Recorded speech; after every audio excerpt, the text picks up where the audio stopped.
in the opulent halls of Henry VIII's court, where power and passion danced a perilous waltz, the rise of one queen heralded the fall of another. Catherine of Aragon, once the proud and steadfast wife of the king, found herself cast into the shadows as Anne Boleyn's star ascended. The year was 1526, and the air was thick with the whispers of change, change that would not only dissolve a marriage, but also fracture the very soul of England. Catherine, daughter of the formidable Isabella I of Castile and Ferdinand II of Aragon, had been a queen consort for over 2 decades. Her marriage to Henry in 1509, following the death of his brother Arthur, was a union forged in political necessity, but nurtured by mutual respect. She had been a devoted wife, a mother to their daughter Mary, and even a regent during Henry's absence in 1513, when she rallied the English to victory against a Scottish invasion at the Battle of Flodden. Her emotional speech, urging courage and patriotism, had stirred the hearts of her subjects, cementing her as a beloved figure. Yet it was her failure to bear a male heir that would become her undoing, a shadow that grew darker with each passing year. By 1526, Henry's infatuation with Anne Boleyn had ignited into an all-consuming obsession. Anne, with her dark eyes and sharp wit, had entered the court as a lady-in-waiting to Catherine, her presence a spark in the tinderbox of royal ambition. Unlike others who might have succumbed to the king's advances, Anne refused to be his mistress, demanding nothing less than a crown.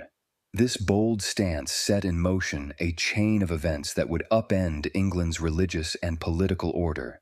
Henry, desperate for a son to secure the Tudor dynasty and captivated by Anne's allure, sought to annul his marriage to Catherine, claiming their union was invalid due to her prior marriage to Arthur.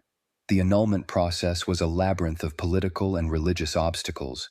Catherine was the aunt of Emperor Charles V, whose influence over Pope Clement VII made an annulment a delicate matter. The Pope, caught between the emperor's power and Henry's demands, hesitated, prolonging the agony of what became known as the Great Matter. Catherine, unwavering in her conviction, refused to accept the annulment.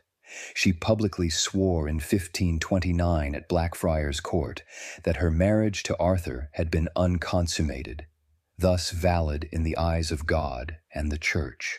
Her defiance was a beacon of dignity, yet it only deepened her isolation. As the years dragged on, Henry's patience frayed. In July 1531, he separated from Catherine, banishing her from court. The final blow came in 1533, when Henry, emboldened by his break with Rome, declared himself supreme head of the Church of England. On May 23, 1533, Archbishop Thomas Cranmer annulled the marriage, stripping Catherine of her title as queen and relegating her to Dowager Princess of Wales, a cruel echo of her brief marriage to Arthur. Anne, already pregnant, was crowned queen on June 1, 1533, her triumph a stark contrast to Catherine's fall. Catherine's exile was a quiet tragedy. Sent to Kimbolton Castle, she lived in relative seclusion, forbidden from seeing her daughter, Mary. Her steadfast refusal to acknowledge Henry's new title or Anne's legitimacy won her the sympathy of the English people, who still saw her as their rightful queen. Yet her isolation was complete, her once vibrant presence reduced to a whisper in the shadows. On January 7, 1536, Catherine died at Kimbolton, likely from cancer, her heart described in an autopsy as bearing a black and hideous tumor, a grim metaphor for the pain she endured. Her burial at Peterborough Cathedral, not as queen but as dowager princess, was a final indignity, attended by few from the royal court. Anne, now queen, celebrated Catherine's death, reportedly giving a handsome reward to the messenger who brought the news. Yet the joy was tinged with fear, for Anne knew the precariousness of her position. Catherine's death, while freeing Henry to focus on his new queen, also removed a rival whose dignity had cast a long shadow. The English Reformation, sparked by Henry's desire for Anne, had begun, but the cost was a queen's exile and a nation's division. Did Catherine's refusal to yield make her a tragic heroine, or was she simply a casualty of a king's insatiable ambition and Anne's relentless rise? The shadows of history offer no clear answer, only the echo of a queen who refused to be forgotten. In the opulent courts of Henry VIII, where power and passion intertwined like the threads of a rich tapestry, a new star was rising. Anne Boleyn, with her dark hair and captivating eyes, entered the scene not as a mere ornament, but as a force to be reckoned with. Her charm and wit were like a magnet, drawing the king's attention and setting the stage for a love that would change the course of English history. The air was thick with ambition, and Anne, with her sharp mind and graceful poise, seemed destined to shine brighter than all others. Born around 1501 or 1507, Anne was the daughter of Thomas Boleyn, a skilled diplomat, and Elizabeth Howard, from a noble lineage. Her early years were spent in the Netherlands and France, where she received an education far superior to that of most English noblewomen. In the refined courts of France, particularly during her 7 years in the household of Queen Claude, wife of Francis III, Anne honed her skills in music, dance, and the art of conversation. Fluent in French, she absorbed the latest Renaissance fashions and ideas, becoming a paragon of grace and sophistication. This continental Polish made her a dazzling presence when she returned to England in early 1522, a breath of fresh air in a court still steeped in medieval traditions. Her debut was nothing short of spectacular. On March 4, 1522, she participated in the Chateau Vert pageant, a lavish spectacle where she played the role of Perseverance. Dressed in shimmering satin and adorned with jewels, she embodied the virtues that would define her rise: determination, resilience, and an unyielding spirit. The court buzzed with whispers about this new arrival, her elegance and wit setting her apart. It was here, amid the flickering torchlight and the rustle of silk, that she first caught the eye of Henry VIII, though their fated entanglement lay years ahead. Did the king sense, even then, the storm she would unleash? In the early 1520s, Anne's path was not without obstacles. She found herself at the heart of a secret betrothal to Henry Percy, heir to the Earl of Northumberland. Their love was fervent, a spark of youthful passion, but it was swiftly extinguished. Cardinal Thomas Wolsey, Henry's powerful advisor, intervened, breaking the engagement to secure Percy for a more politically advantageous match. The sting of this betrayal lingered in Anne's heart, a stark reminder of the court's ruthless machinations. Yet she was not one to falter. As a lady-in-waiting to Queen Catherine of Aragon, she observed the intricate dance of power, learning to navigate its dangers with a keen eye and a sharper tongue. By 1526, Henry VIII's interest in Anne had ignited into a consuming passion. Smitten by her beauty and intellect, he proposed marriage, a bold move that she met with equal boldness. Refusing to become his mistress, Anne demanded nothing less than a crown, a gamble that could have cost her everything. Her resolve was a blade, sharp and unyielding, cutting through the king's expectations and setting her apart from those who had come before. She played a dangerous game, keeping Henry at arm's length while stoking his desire, her every word and glance calculated to bind him closer. Anne's influence extended far beyond the personal. She played a pivotal role in England's alliance with France, charming the French ambassador, Gilles de la Pommeraye, and securing favorable terms. Her religious convictions, shaped by her exposure to reformist ideas in France, were equally significant. A supporter of the evangelical movement, she protected reformers and championed the translation of the Bible into English, planting seeds for the English Reformation. Her mind, as much as her beauty, made her a force at court, a woman who could sway kings and shift the tides of faith. The years that followed were a whirlwind of ambition and upheaval. In 1532, Henry granted Anne the Marquisate of Pembroke, a title that signaled his unwavering commitment. Their secret marriage on November 14, 1532, was a defiant act, sealed in the shadows before being validated on May 28, 1533, after Thomas Cranmer, the Archbishop of Canterbury, declared Henry's marriage to Catherine null and void. The break with the Catholic Church, formalized by the Act of Supremacy in 1534, was a direct result of Anne's influence, a seismic shift that reshaped England's destiny. Anne's coronation on June 1, 1533, was a triumph, a public affirmation of her status as queen. Clad in purple velvet and ermine, she processed through London, her presence commanding awe and division. The crowds were split. Some cheered for the new queen. Others remained loyal to the deposed Catherine. Anne, ever poised, bore the weight of their gazes, her heart swelling with pride yet shadowed by unease. As queen, she wielded unprecedented influence, appointing her own household and shaping religious policy.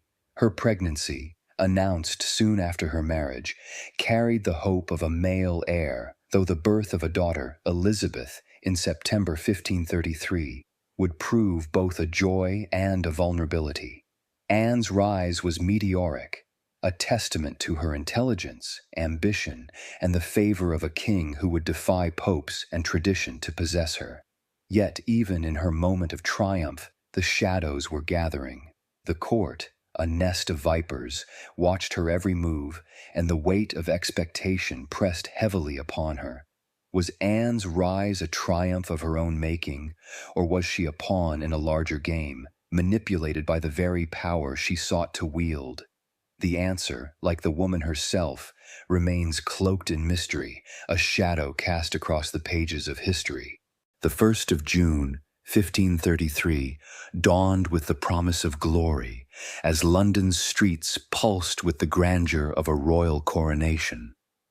Anne Boleyn, now Queen of England, stood at the pinnacle of her ascent, her dark eyes gleaming with ambition and resolve.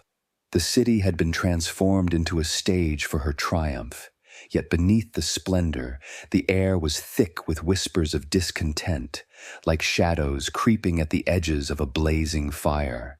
Her coronation was a moment of unparalleled triumph, but the cracks in her foundation were already beginning to show. The festivities began 2 days earlier, on May 29th, with a river pageant that saw Anne glide up the Thames in a barge, once belonging to Catherine of Aragon, a subtle but stinging reminder of the queen she had displaced. The imperial ambassador, Eustache Chapuis, noted this act with disdain, a symbol of Anne's audacity in claiming what was once Catherine's. On May 31st, the coronation procession commenced, though not without hiccups. Scheduled for 2 in the afternoon, it was delayed by 3 hours, perhaps a sign of logistical strain or the unease that simmered beneath the surface. Anne, carried in a litter draped with white cloth of gold, her long dark hair flowing freely as a bride's, was a vision of regal purity.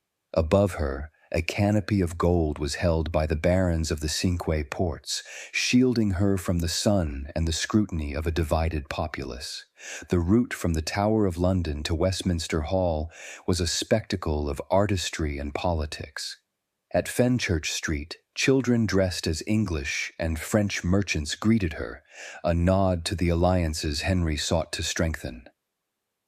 At the Steel Yard, Hans Holbein's pageant of Apollo and the Muses celebrated Anne's love for learning and the arts, a reflection of her French education. At Leadenhall Street, a castle adorned with a rose, and her falcon badge stood proud, an angel crowning the falcon in a bold declaration of divine favor. The initials H.A., interlaced with a lover's knot, were painted along the route, a testament to the bond between Anne and Henry. Yet the crowd's response was tepid, their cheers muted by loyalty to Catherine, whose memory lingered like a ghost among the revelry. Henry VIII, curiously, remained in the shadows. During the river pageant, he traveled secretly in a barge ahead of Anne, as if to gauge the public's mood or distance himself from the controversy of their union. His presence at the coronation itself was uncertain. A sketch of the banquet in Westminster Hall showing Anne seated under a canopy, while Henry watched from a nearby closet. This reticence was unusual for a king who reveled in spectacle, hinting at the delicate balance he sought to maintain. The coronation ceremony on June 1st, conducted by Archbishop Thomas Cranmer, was a blend of solemn tradition and bold innovation. Anne, 6 months pregnant with the child who would become Elizabeth I, prostrated herself before the altar, a physically demanding act that spoke to her determination. The Queen's scepter, adorned with a dove and refurbished by Cornelis Hayes, gleamed as it was placed in her hand, a symbol of her new authority. Yet the weight of the crown was more than physical. The pressure to produce a male heir was immense, for without a son, her position remained precarious. The birth of a daughter, rather than the hoped-for prince, could unravel everything she had fought for. As Anne passed through Tower Hill during the procession, the cheers of the crowd masked a darker omen. In 3 years' time, this very spot would witness the executions of her brother and the men accused of being her lovers, their blood staining the earth where she now rode in triumph. Did she sense the fragility of her crown, the whispers of those who saw her as a usurper rather than a rightful queen? The religious upheaval, sparked by Henry's break with Rome to marry her, had made her a symbol of change, and a target for those who resisted it. The days following the coronation were filled with banquets and festivities, but the joy was tempered by unease. Anne's pregnancy was a beacon of hope, yet also a source of anxiety. The love that had bound her to Henry was now entangled with the politics of succession and the weight of a nation's expectations. The cracks in her queenship were subtle: a lukewarm crowd, a king in the shadows, a barge taken from a fallen queen, but they were there, waiting to widen. Could Anne have secured her position with a son, or were the forces against her already too strong to overcome? The shadows of history held their breath, watching as the new queen stood poised on the edge of glory and ruin. In the opulent halls of Henry VIII's court, where whispers of ambition and betrayal echoed like ghosts, the seeds of Anne Boleyn's downfall were quietly sown. By the spring of 1536, the cracks that had begun to appear in her queenship, glimpsed in the tepid cheers of her coronation crowd and the king's shadowed presence, had widened into chasms. The air grew thick with dread, as if the very walls of the palace could sense the storm gathering. Anne, once the radiant queen who had reshaped a nation, now stood at the center of a web of accusations, spun with chilling precision to ensnare her and those closest to her. Thomas Cromwell, Henry's chief minister, was the master weaver of this deadly tapestry. A man whose cunning matched his ambition, Cromwell had risen from humble origins to become one of the most powerful figures in England. Yet Anne's influence over the king, her role in the English Reformation, and her failure to produce a male heir had made her a liability. By 1536, Henry's eye had turned to Jane Seymour, a lady-in-waiting whose demure demeanor contrasted sharply with Anne's fiery spirit. Cromwell, sensing the king's shifting affections and his own precarious position, saw an opportunity to consolidate his power.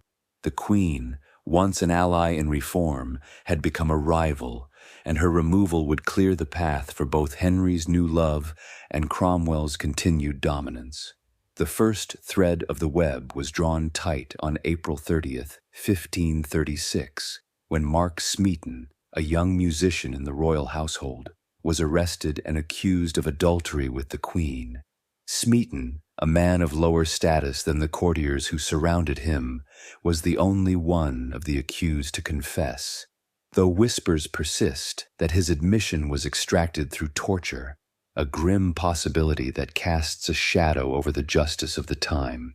His confession, whether coerced or not, was the spark that ignited a firestorm.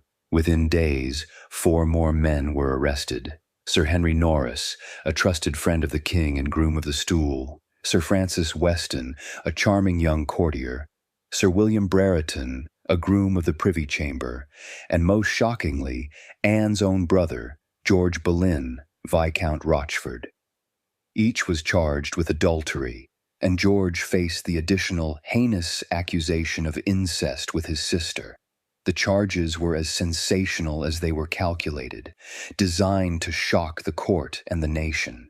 Anne, it was claimed, had not only betrayed her husband, but had done so with men of the highest rank, including her own flesh and blood. The indictment detailed specific incidents, such as alleged trysts in November 1535 at Whitehall and the following month at Eltham, though many of these claims were riddled with inconsistencies.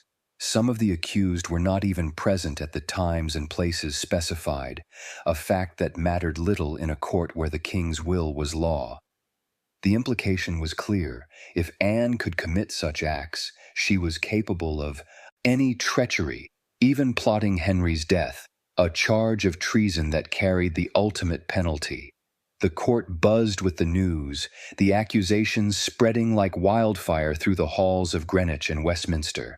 Whispers of Anne's flirtatious behavior, her sharp wit, and even rumors of witchcraft, long murmured but now amplified by her fall, added fuel to the fire. The court's atmosphere, where flirtations and intimacies often blurred the lines between friendship and romance, provided fertile ground for misinterpretation. A conversation overheard between Anne and Norris, where she teased him about his intentions, was twisted into evidence of illicit desire. Jane Boleyn, George's wife, fueled the flames by testifying against her husband, perhaps driven by personal grievances. These fragments of truth and half-truth were woven into a narrative that painted Anne as a libertine, a woman who had despised her marriage and entertained malice against the king. Yet the evidence was flimsy, the trials rushed, and the motives suspect. Historians widely believe that Cromwell, with Henry's tacit approval, orchestrated the accusations to provide grounds for annulling the marriage and removing Anne from power.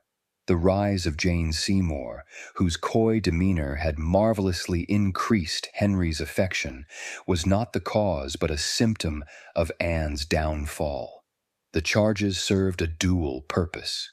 They justified Henry's desire to move on and silenced a queen whose influence had reshaped England's religious landscape. Even Anne's father, Thomas Boleyn, who had once basked in her glory, would later sit among her judges, a silent betrayal that cut deeper than any accusation.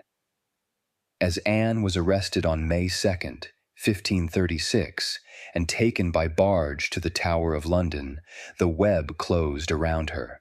The Queen, who had dared to challenge the Catholic Church and stand as an equal to the king, now found herself ensnared, her fate sealed by the very court she had once commanded. The glint of ambition that had carried her to the throne now flickered in the shadow of the scaffold, a grim reminder of the price of power. Were the accusations against Anne a product of genuine evidence, or were they a calculated plot to remove a queen who had become too powerful? The shadows of history offer no clear answer, only the echo of a woman caught in a trap not entirely of her own making. The dawn of May 1st, 1536, broke over Greenwich Palace with a deceptive calm, the first light filtering through the leaded windows of the royal residence. Yet, within those hallowed halls, a storm was brewing, one that would sweep away lives and alter the course of history. The king's men, their faces set in grim determination, moved through the palace with purpose, their footsteps echoing like the tolling of a death knell. The air was thick with dread, as if the very stones of the palace sensed the betrayal unfolding. The arrests of 5 men, accused of unthinkable crimes against Queen Anne Boleyn, marked the beginning of a tragedy that would stain the annals of England. The first to feel the weight of this storm was Mark Smeaton, a young musician whose lute had once filled the court with melodies of joy. On April 30th, 1536, he was seized from his quarters, his eyes wide with terror, as the accusation of adultery with the Queen was hurled at him. Smeaton, a man of humble birth, had always been an outsider in the glittering world of the court, his talent his only shield. Yet, under the relentless pressure of interrogation, perhaps even the bite of the rack, as some whispered, he confessed, his words a spark that ignited a firestorm. Whether his admission was coerced or a desperate bid for mercy, it became the cornerstone of the case against Anne, a chilling detail that cast doubt on the justice to come. The net widened swiftly, ensnaring Sir Henry Norris, the king's groom of the stool and a man of impeccable loyalty. On May 1st, as the May Day jousts unfolded, Norris was summoned from the festivities, his face paling as he heard the charges. "This is madness," he cried, his voice trembling with outrage, but the guards were unmoved, their orders absolute. Sir Francis Weston, a charming courtier whose flirtations had been the delight of the court, was taken next, his easy smile replaced by a mask of disbelief. "How could I betray my king?" he pleaded, but his words were swallowed by the growing tide of suspicion. Sir William Brereton, a seasoned courtier known for his discretion, was arrested soon after, his quiet demeanor no shield against the accusations. The final blow struck at the heart of the Boleyn family. George Boleyn, Viscount Rochford, Anne's own brother, was seized on May 2nd. The charge of incest, layered atop the accusations of adultery, was a dagger that pierced the soul of the family. George, a man of intellect and ambition, faced his accusers with a mix of fury and despair. "This is a lie," he shouted, his voice echoing through the halls. But the king's will was a force no man could defy. The court, once alive with laughter and intrigue, fell into a hushed terror. Whispers spread like wildfire, each more lurid than the last. Had the Queen, in her desperation, truly betrayed her husband? Or was this a plot spun by Thomas Cromwell to clear the path for Jane Seymour? Friends turned from friends, and loyalties crumbled under the weight of fear. Anne, confined to her chambers, received the news with a heart that sank like a stone in the Thames. She knew the charges were false, fabrications woven from half-truths and courtly banter, but she also knew the power of Henry's wrath. Her mind raced, searching for allies, for a way to unravel this nightmare. But the walls were closing in, and the shadow of the tower loomed ever larger. As the accused were led away, their faces pale and drawn, the court watched in silence. Some pitied them, seeing in their plight the fragility of favor. Others whispered of justice, believing the Queen's ambition had led her astray. The barge that carried them to the tower, its oars slicing through the murky waters, was a grim echo of Anne's own journey to come. The web of accusations, spun with such ruthless precision, had ensnared not only the Queen but those closest to her, their fates now bound in a dance of death. Did these men, so suddenly cast from favor, truly betray their king, or were they merely pawns in a game of power, sacrificed to secure the throne for another? The shadows of history whisper their secrets, but the truth remains elusive, lost in the mists of time. In the grand expanse of Westminster Hall, where the echoes of justice had once rung true, a grim spectacle unfolded on May 12th, 1536. The air was heavy with the weight of betrayal, the chandeliers casting long shadows that seemed to writhe like specters of the accused. Mark Smeaton, Henry Norris, Francis Weston, William Brereton, and George Boleyn stood before a court that was less a tribunal than a stage for their condemnation.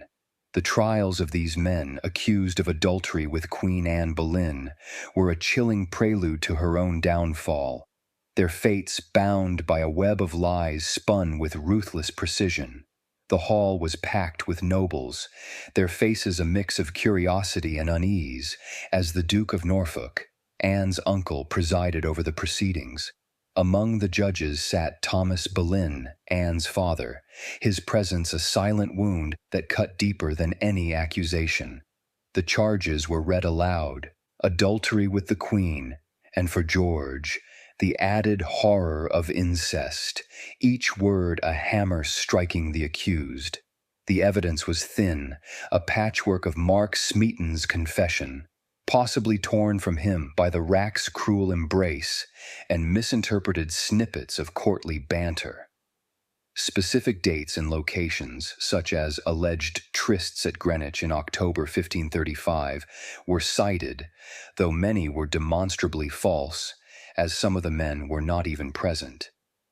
Yet, in a court where the king's will was law, truth was a fragile thing. Mark Smeaton, the first to face the judges, stood trembling, his once vibrant spirit broken. His confession, whether coerced or a desperate plea for mercy, was the cornerstone of the prosecution's case, painting him as the Queen's lover. "I am guilty," he murmured, his voice barely audible, his eyes darting to the faces that offered no reprieve. Henry Norris, the king's trusted friend, was next, his indignation palpable. "I have served my king faithfully," he declared, recounting his years of loyalty, but the judges' faces remained stone. A conversation with Anne, where she teased him about his intentions, was twisted into evidence of desire, a cruel distortion of courtly play. Francis Weston, young and charming, faced the court with a quiet dignity. "My heart is clean," he said, his voice steady despite the fear that gripped him. William Brereton, older and reserved, offered a measured defense, questioning the logic of the charges. "Why would I risk all for such folly?" he asked, but his words fell on deaf ears. George Boleyn, Anne's brother, was the last, his trial a crescendo of defiance. Known for his wit and eloquence, he read aloud a scandalous accusation from the indictment, that Anne had spoken of Henry's impotence, a bold act that drew gasps from the crowd. "If I am to die, let it be with truth," he said, his voice ringing clear, though it only sealed his fate further. The trials were swift, the verdicts inevitable. By day's end, all 5 were found guilty, sentenced to death by beheading for the nobles and hanging, drawing, and quartering for Smeaton, though his sentence was later commuted to beheading. The court's atmosphere was one of grim inevitability, the accused men's dignity, a stark contrast to the farce of justice. Whispers circulated among the onlookers. Was this truly about adultery, or a plot to clear the path for Jane Seymour? Thomas Cromwell, the architect of this tragedy, watched from the shadows, his expression unreadable, while Henry VIII, absent from the proceedings, prepared to move forward with a new queen. The men's thoughts, as they were led back to the Tower, were a tangle of fear and resignation.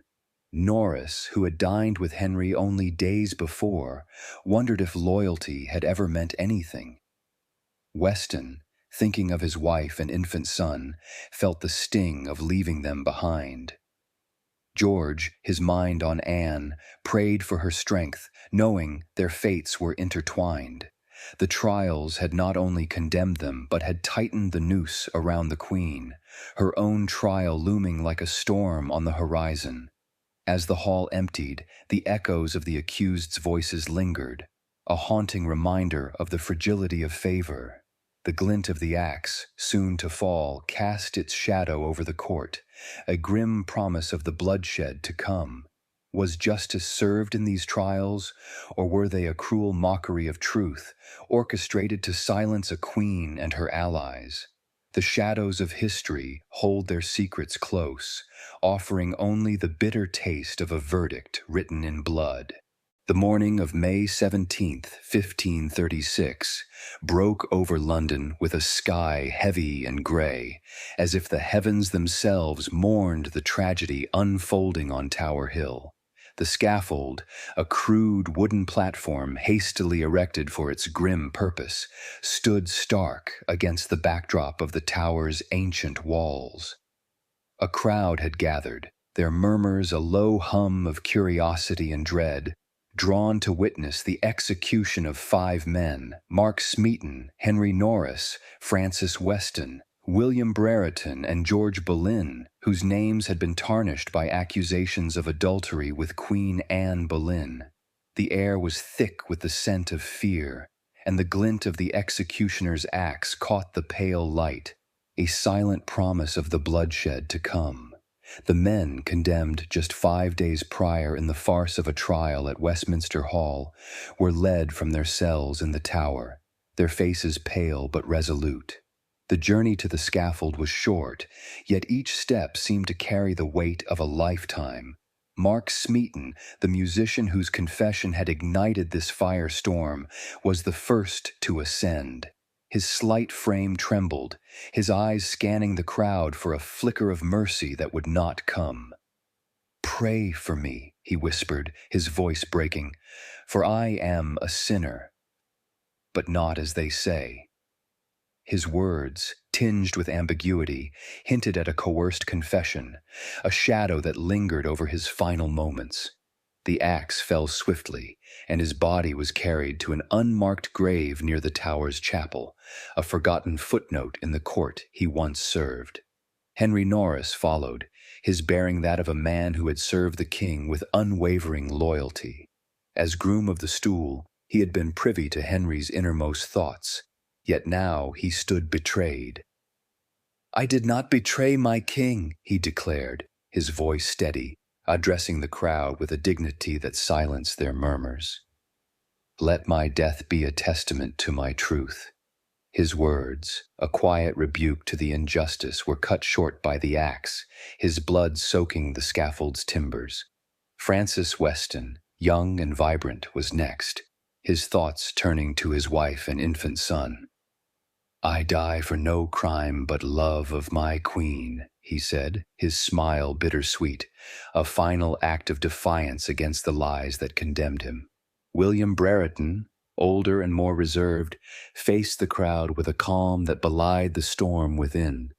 "God knows my heart," he said simply, his eyes fixed on the horizon as if seeking solace beyond the scaffold.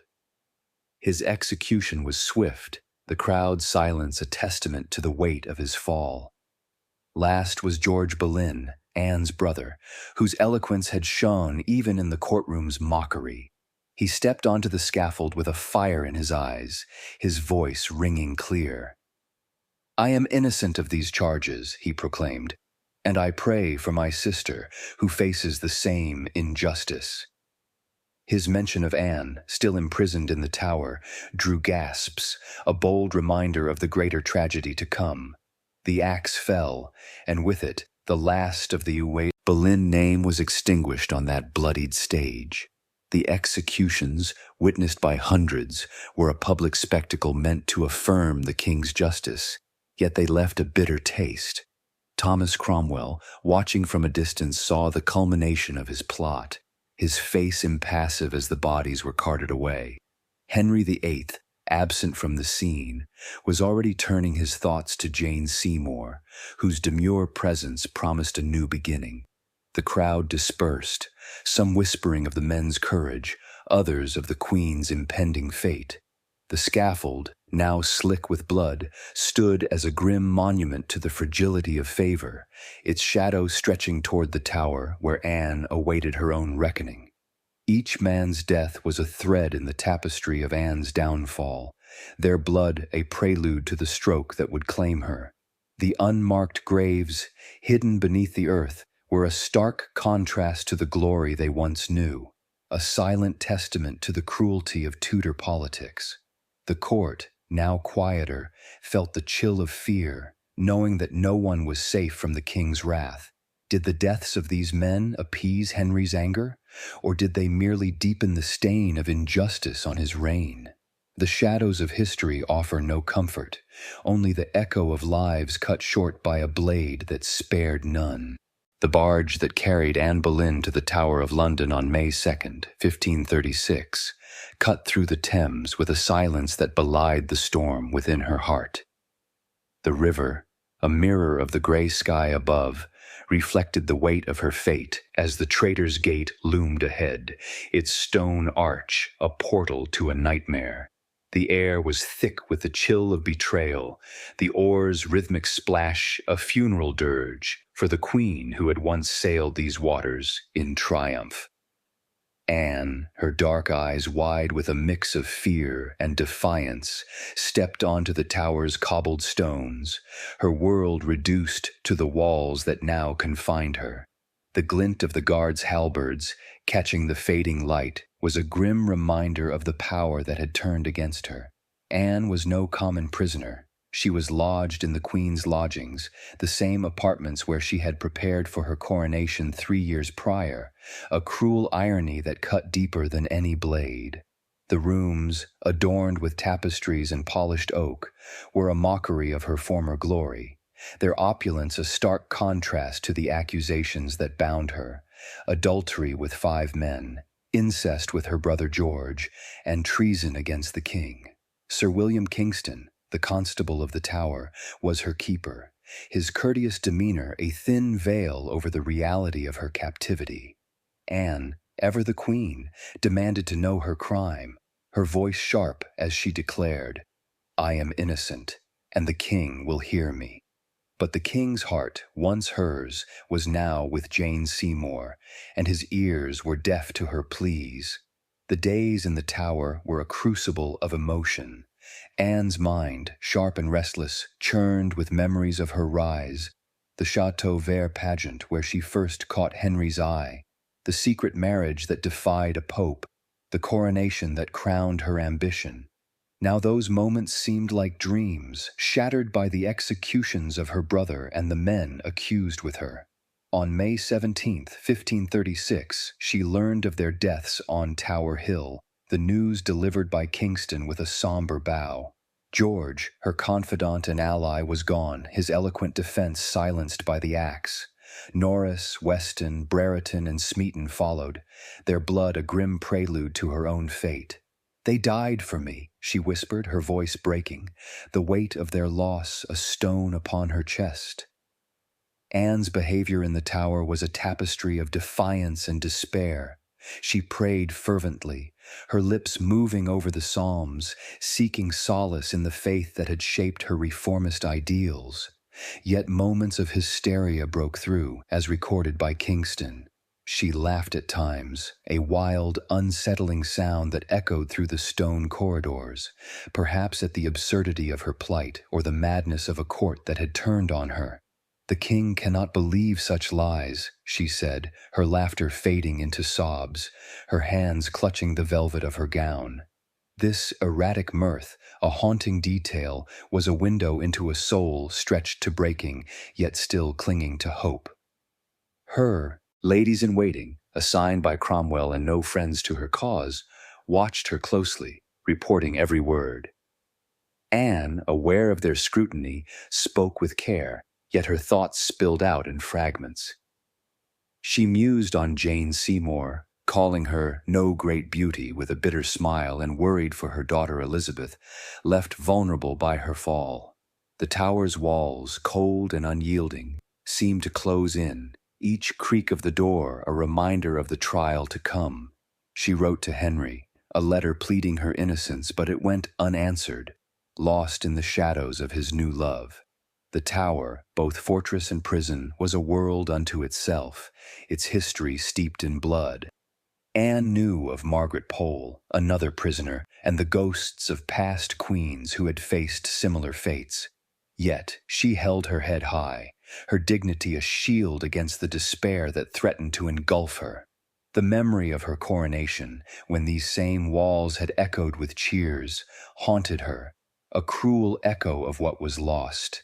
Could Anne have found any solace in the tower's walls, or were they merely a mirror to her shattered dreams? The shadows of history offer no answer, only the image of a queen, alone, awaiting the judgment that would define her legacy. On May 15th, 1536, the King's Hall within the Tower of London buzzed with the restless energy of a crowd gathered to witness a queen's fall. The air was thick with anticipation, the scent of wax from flickering torches mingling with the murmur of 2,000 spectators, their eyes fixed on Anne Boleyn as she entered.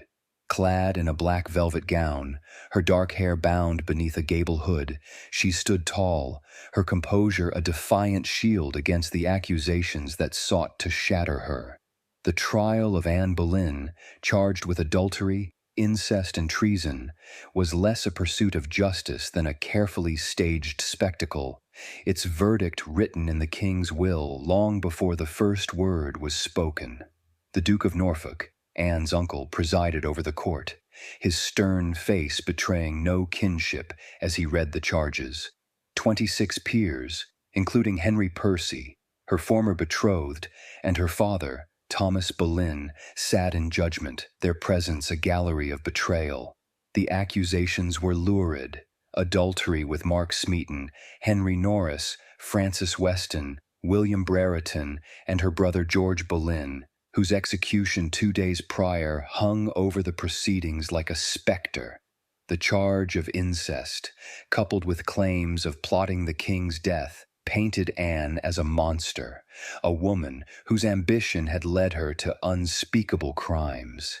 Yet the evidence was a fragile web of half-truths, woven from Smeaton's confession, likely coerced, and misinterpretations of Anne's courtly banter.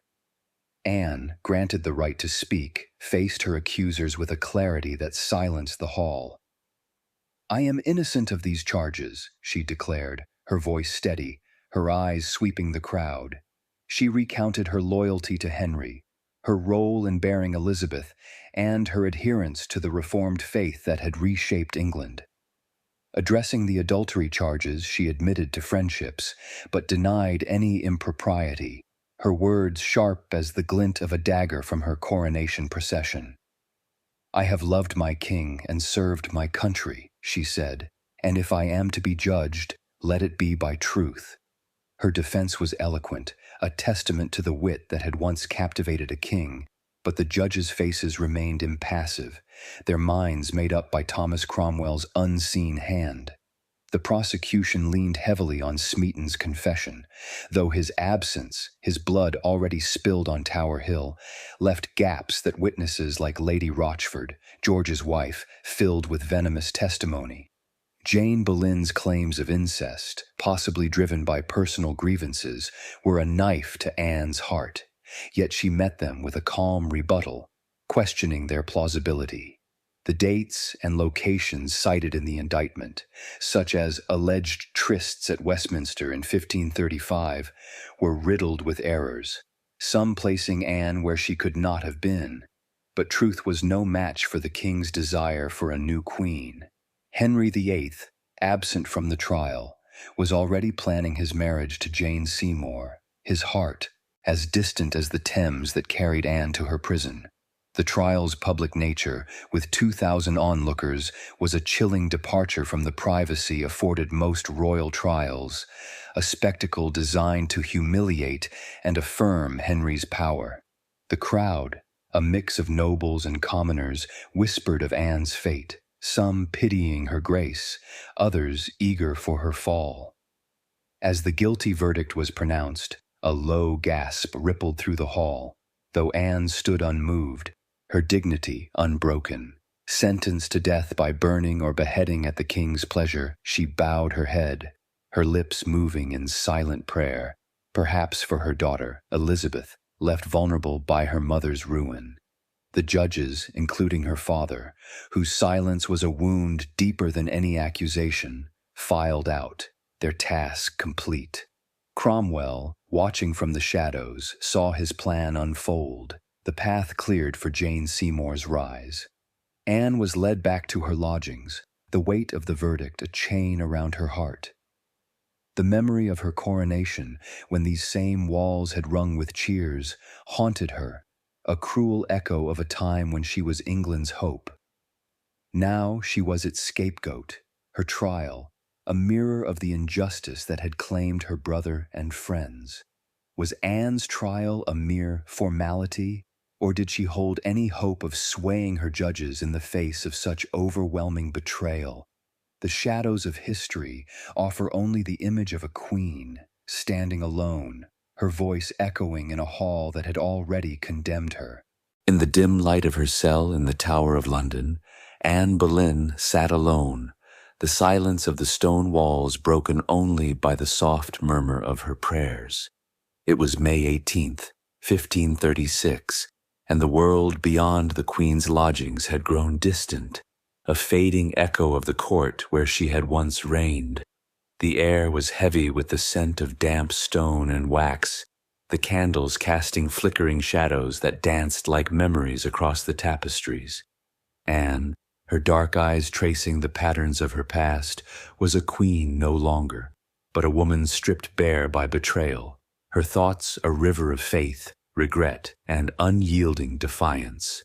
The glint of the executioner's sword, soon to fall, lingered in her mind, yet she faced it with a heart that still burned.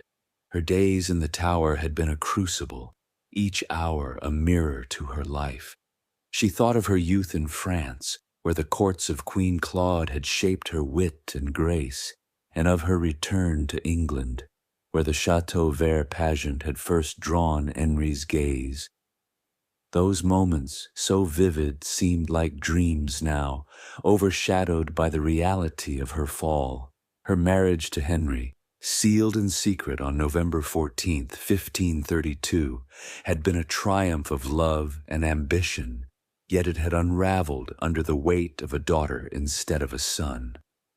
Elizabeth, born in 1533, was her pride, but also her vulnerability. A child now left to an uncertain fate. "My little Elizabeth," Anne whispered, her fingers tracing the edge of her prayer book, "may you rise where I have fallen." Anne's faith was her anchor. She spent hours in prayer, her lips moving over the Psalms, seeking solace in the Reformed faith she had championed. Her role in the English Reformation, encouraging the translation of the Bible into English, was a legacy she clung to, even as the accusations of adultery, incest, and treason sought to erase it. The charges, fabricated by Thomas Cromwell to clear the path for Jane Seymour, were a wound that festered.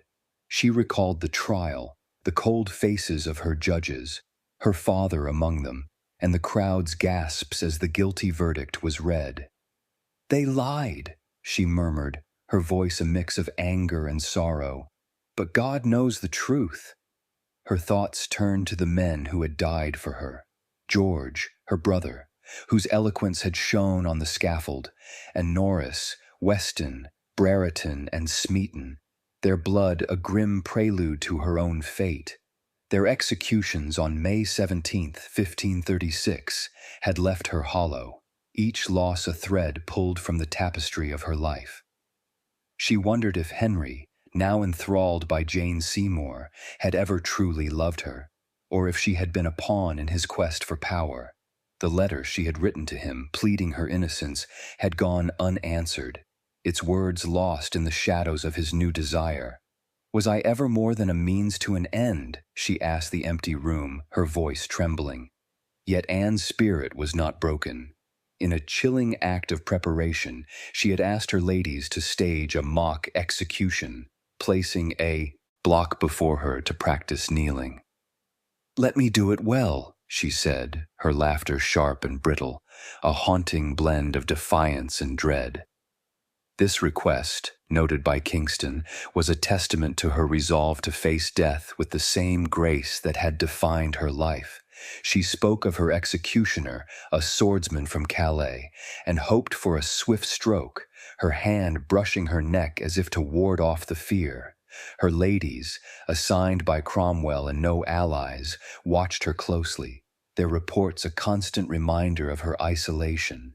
Yet Anne spoke freely at times, her words a mix of wit and sorrow.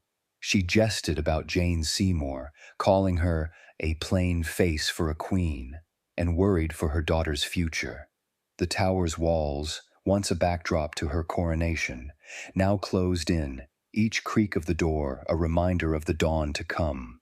Did Anne find peace in her final reflections, or was she consumed by the weight of betrayal and loss? The shadows of history hold her thoughts close, offering only the image of a woman poised between faith and fate, awaiting the light that would end her story. The morning of May 19th, 1536, dawned with a stillness that cloaked the Tower of London in an eerie hush, as if time itself paused to witness the end of a queen. Within the inner ward, a low scaffold stood, its dark timbers a stark contrast to the pale stone walls that encircled it.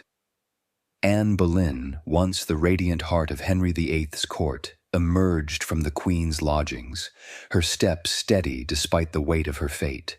Clad in a gray damask gown with a crimson kirtle beneath, her dark hair bound beneath a coif, she was a vision of quiet resolve. The air was thick with solemnity, the glint of the French swordsman's blade catching the morning light, a silent herald of the stroke to come. Anne ascended the scaffold with a grace that belied the terror of the moment, her eyes sweeping the small crowd of nobles and officials, Thomas Cromwell, the Duke of Norfolk, and Sir William Kingston among them.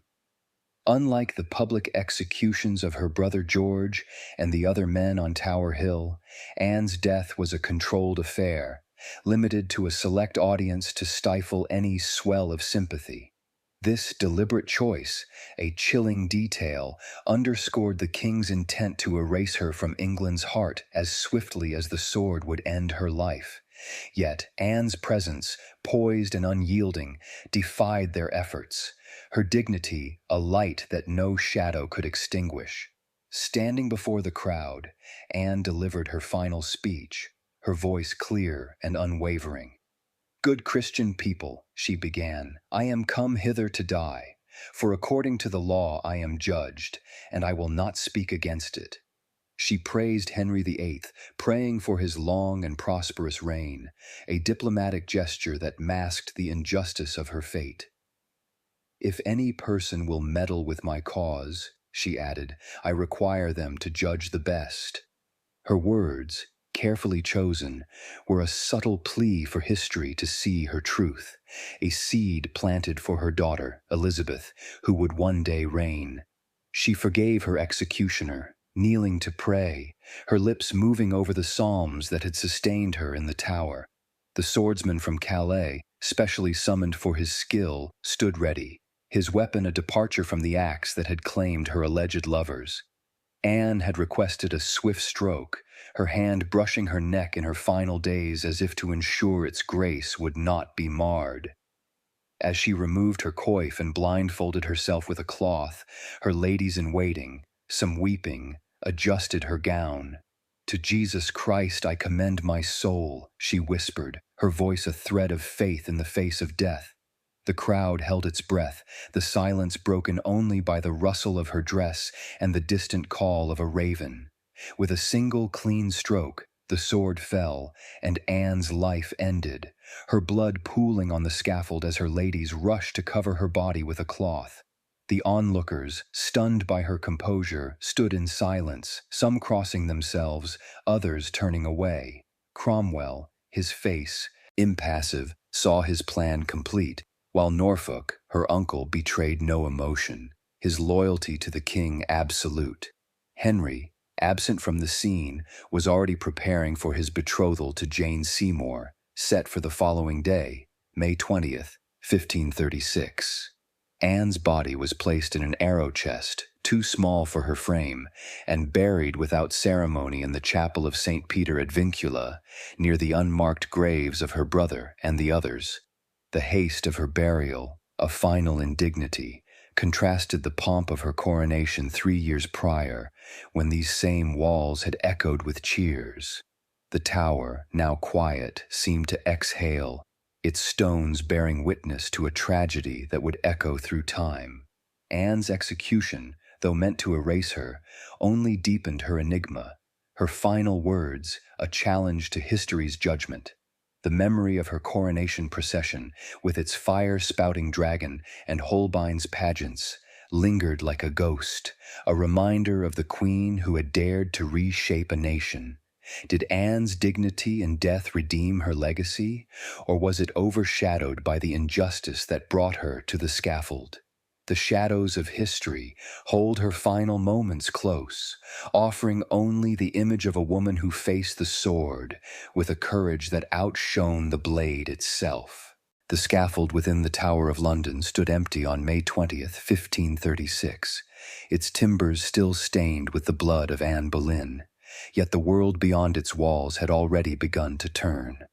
Henry VIII, with a heart unburdened by the loss of his second queen, betrothed himself to Jane Seymour the very next day, their marriage sealed on May 30th in a ceremony that sought to erase the shadow of the woman who had once held his love.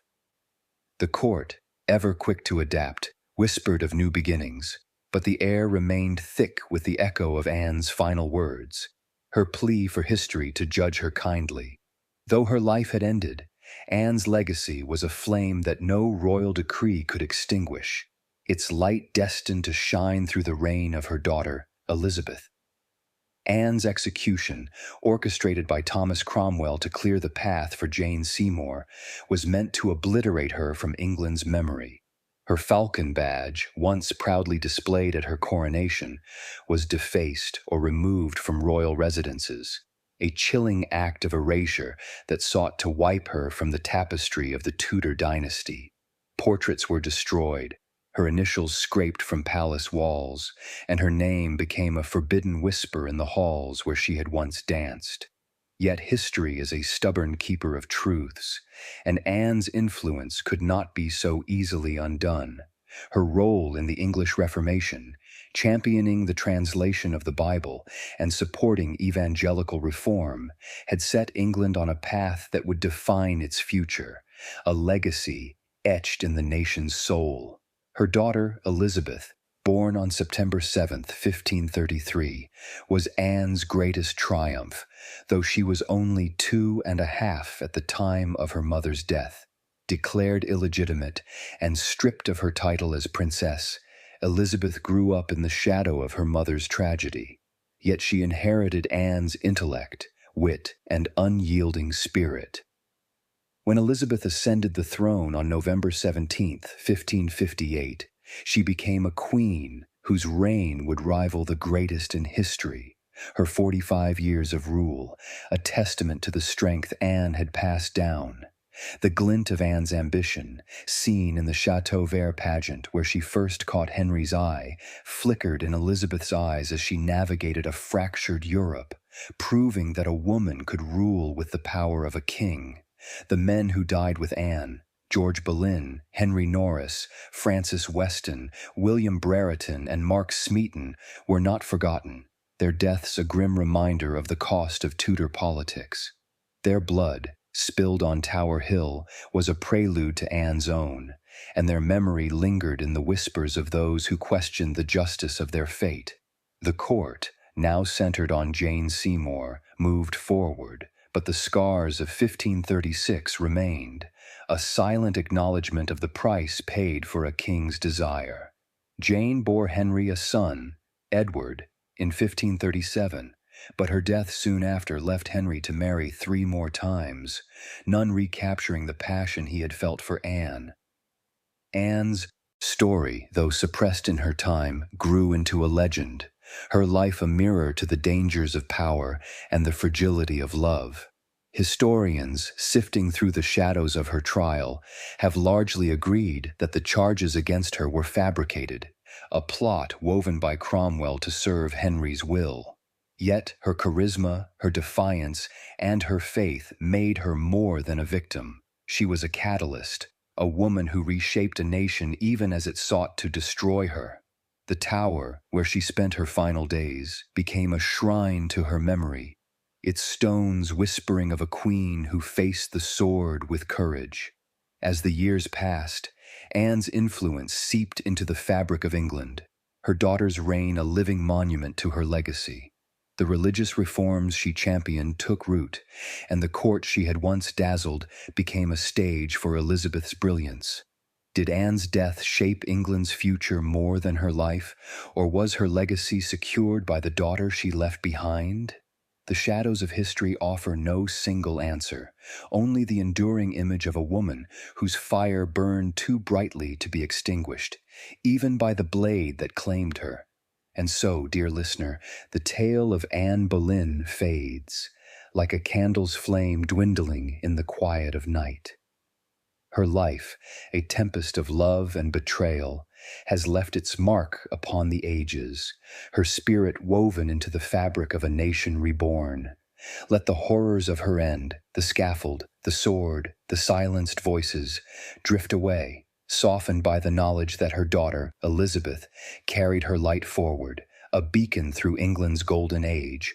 Rest now in the gentle embrace of history's shadows, where Anne's courage lingers, a whisper of defiance against the dark. Close your eyes, let the weight of her story lift, and dream of a time when truth rises above the axe's fall. Good night, sweet listener, and may the shadows lull you to sleep.